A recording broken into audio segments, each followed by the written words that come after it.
Today, March 22nd, 2025 is Saturday of the second week of Lent.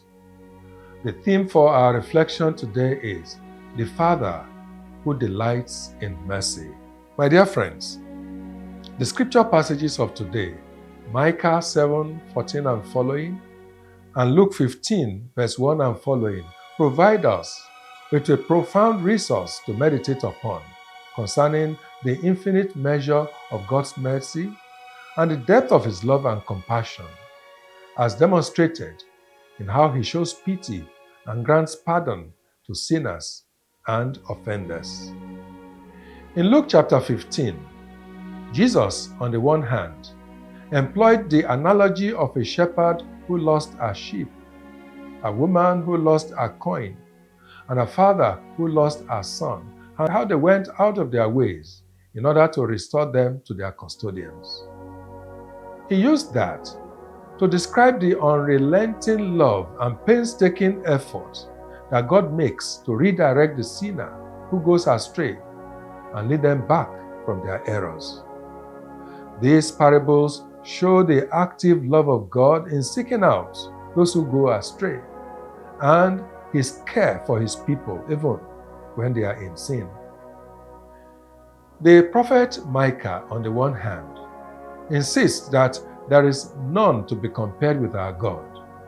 What God can compare with you, taking fault away, pardoning crime, not cherishing anger forever, but delighting in showing mercy.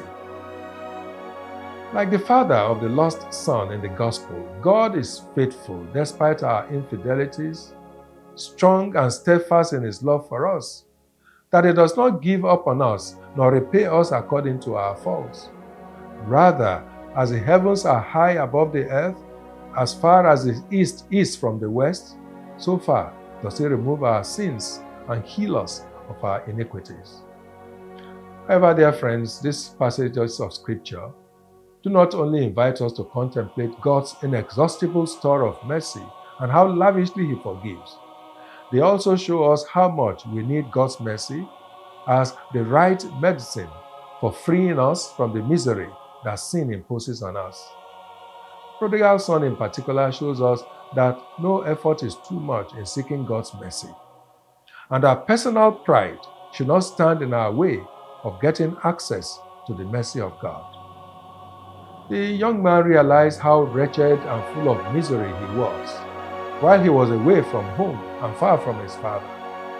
He repented of his rebellion and made the critical decision to return home. He in fact composed a speech of contrition and prepared how he would fall prostrate and confess his sins. It dawned on him that his actions offended not just his father, but God as well, and he sought reconciliation and restoration by an act of humble surrender. Dear friends, as we journey through this holy season, let us summon the courage, like the prodigal son, to embrace the sacrament of reconciliation. Be ready to face God's tribunal of mercy. Let us also muster the humility to meet Jesus, who awaits us at the confessional. Let us allow Him to wash us clean through the hands of His priest. It is important for us to imbibe this habit of going for confession, even beyond the season of Lent.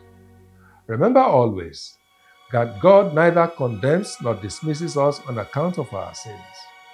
Like the father in the parable of the prodigal son, God doesn't just forgive us, He celebrates our return. He doesn't just accept, He restores us to the place of sonship. As Micah says, He delights in showing mercy. Finally, dear friends, let the mercy of God, so vividly presented to us today, challenge us to adopt the disposition of the Father and show mercy also whenever called upon to do so. Let us reject the natural human disposition exhibited by the elder brother of the prodigal son in his reaction to the return of his younger brother. Let us be ready and willing to show mercy and grant pardon to those who offend us. As you go about your duties today, I bless you in the name of the Father, and of the Son, and of the Holy Spirit. Amen.